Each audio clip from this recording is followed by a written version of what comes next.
নমস্কাৰ বন্ধুসকল সকলোকে আমাৰ পুথিভঁৰাললৈ স্বাগতম জনাইছোঁ অন্য এটা ভিডিঅ'ৰ সৈতে আপোনালোকৰ সন্মুখলৈ আহিছোঁ আসাম পুলিচৰ বিভিন্ন ইম্পৰ্টেণ্ট ইংৰাজী সৰু সৰু টপিকৰ ডিছকাশ্যন চলি আছে আৰু এই এপিছ'ডটোত অতি কম সময়তে আমি আলোচনা কৰিম কালেক্টিভ নাউন্স অৰ্থাৎ বহুতে কালেক্টিভ নাউন্স বুলি ক'লে বুজিবলৈ দিগদাৰ হয় এটা প্ৰশ্ন প্ৰায়ে আহি থাকে বিভিন্ন পৰীক্ষাত বিশেষকৈ ইংৰাজীৰ ক্ষেত্ৰত যে মানে কালেক্টিভ নাউন্স বুলি ক'লে আমি নেম অফ গ্ৰুপছ বুলি বুজোঁ অৰ্থাৎ মানুহৰেই হওক যদি ইয়াতে দেখিছে কালেক্টিভ নাউন্সত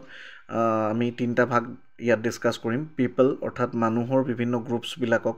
কি নামেৰে জনা যায় ঠিক তেনেকৈ এনিমেলছৰ বিভিন্ন এনিমেলৰ গ্ৰুপটোক কি বুলি কোৱা হয় বা থিংছ বস্তুৰ বিভিন্ন গ্ৰুপবিলাকক কি বুলি কোৱা হয় ছাপ'জ ধৰি লৈছোঁ আমি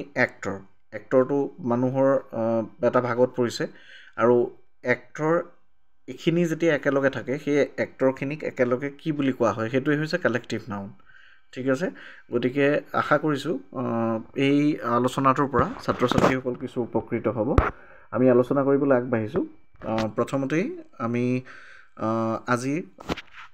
ডিছকাশ্যনটো আগবঢ়াইছোঁ সকলোৱে দেখা পাইছে প্ৰথম পিপলৰ ছেকশ্যনটো মন কৰক মানুহৰ গ্ৰুপছবিলাক কেনেকুৱা হয় এ হ্যাক অফ স্ম'কাৰ্ছ অৰ্থাৎ স্ম'কাৰ্ছ এইখিনি যদি একেলগে থাকে তেওঁলোকক কোৱা হয় এ হ্যাক অফ স্ম'কাৰ্ছ আৰু মন কৰিব কালেক্টিভ নাউনবিলাকৰ সন্মুখত আমি যেতিয়া একেলগে লিখোঁ তেতিয়া কালেক্টিভ নাউনটোৰ আগত আমি এই শব্দটো ব্যৱহাৰ কৰোঁ কালেক্টিভ নাউনটোৰ পিছত আমি অফ শব্দটো ইউজ কৰোঁ আৰু যিটো নাউনৰ কালেক্টিভ নাউন ব্যৱহাৰ কৰা হৈছে সেইটো আমি শেষত লিখোঁ যেনেকৈ স্ম'কাৰ্ছটো হৈছে নাউন এইটো পিপলৰ এটা গ্ৰুপ স্ম'কাৰ আৰু স্ম'কাৰৰ গ্ৰুপটোক আমি কি কালেক্টিভ নাউনেৰে জানো সেইটো হৈছে হ্যাক আৰু আমি লিখোঁ এই হ্যাক অফ স্ম'কাৰ্ছ তেনেকৈ মন কৰিব এই ব্লাষ্ট অফ হাণ্টাৰ্ছ বুলি কওঁ চিকাৰীৰ গ্ৰুপ এটাক আমি ব্লাষ্ট বুলি কওঁ এই ব্লাষ্ট অফ হাণ্টাৰ্ছ ঠিক তেনেকৈ এই ব্লাষ্ট অফ বয়জ বুলি কওঁ এই ব'ৰ্ড অফ ডাইৰেক্টৰ্ছ বুলি কওঁ ডাইৰেক্টৰসকল যেতিয়া একেলগে থাকে এই ব'ৰ্ড অফ ডাইৰেক্টৰ বুলি কোৱা হয় এই চাৰ্কল অফ ফ্ৰেণ্ডছ বুলি কওঁ যেনেকৈ আমি ফ্ৰেণ্ড চাৰ্কল বুলি কওঁ সেইটো অন্য নহয় এইটো এটা কালেক্টিভ নাউন আচলতে a circle of friends তেনেকৈ a body of man a bunch of crooks a caravan of travelers a class of pupils a company of actors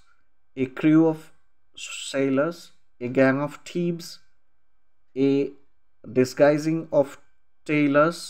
a doctrine of doctors a staff of employees আৰু এনিমেলছৰ লিষ্টখন ভালকৈ মন কৰক এনিমেলছৰ ক্ষেত্ৰত আমি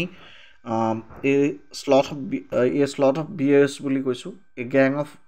whistles বুলি কৈছোঁ an ambush of tigers বুলি কৈছোঁ a smack of jellyfish a destruction of cats বা wild cats a company of anglefish a squad of squid a swarm of eels a troop of shrimp a knot of toads a clue of worms a culture of bacteria a flight of butterflies এনেকুৱাবোৰ যিবোৰ আমাৰ common শব্দ আছে যিবোৰ চিনাকি নাম আছে যেনেকৈ বাটাৰফ্লাই এটা কমন শব্দ সকলোৱে চিনাকি তেনেকুৱাবিলাকৰ পৰীক্ষাত বেছিকৈ অহা দেখা যায় গতিকে বাটাৰফ্লাই গ্ৰুপটোক আমি কি বুলি কওঁ flight A flight of butterflies ঠিক তেনেকৈ এই ক্লাষ্টাৰ অফ স্পাইডাৰ এটা কমন শব্দ গতিকে ক্লাষ্টাৰ অফ স্পাইডাৰ্ছ বুলি কওঁ এতিয়া থিংছৰ লিষ্টখন মন কৰক যেনেকৈ চাহ a cup of tea বুলি কওঁ a glass of water a jar of honey a jug of water a kilo of meat a loaf of bread a packet of tea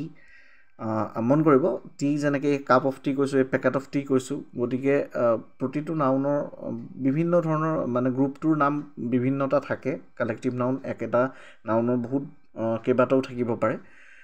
গতিকে ইয়াত আমি কিছু ডিছকাছ কৰিছোঁ এ piece of cheese A pile of cookies A slice of bread এইটো এটা common শব্দ ব্ৰেডৰ আমি গ্ৰুপটোক কি বুলি কওঁ যদি কেইবা পিচো ব্ৰেড থাকে আমি এই শ্লাইচ অফ ব্ৰেড বুলি কওঁ এ টাব অফ মাৰ্গাৰিন এ বাৰ বা এ স্কোৱাৰ অফ চকলেট তেনেকৈ কৈছোঁ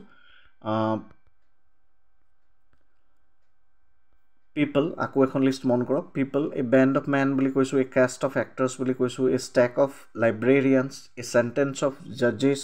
এ galaxy of beauties a bevy of গাৰ্লছৰ গ্ৰুপটোক আমি বেভি বুলি কৈছোঁ a choir of singers a hack of smokers এনিমেলছক ঠিক তেনেকৈ কৈছোঁ a colony of girls a brood of hens a flight of birds a flock of turkeys, a group of guinea pigs, a litter of calves, a kennel of dogs, a slot of bears,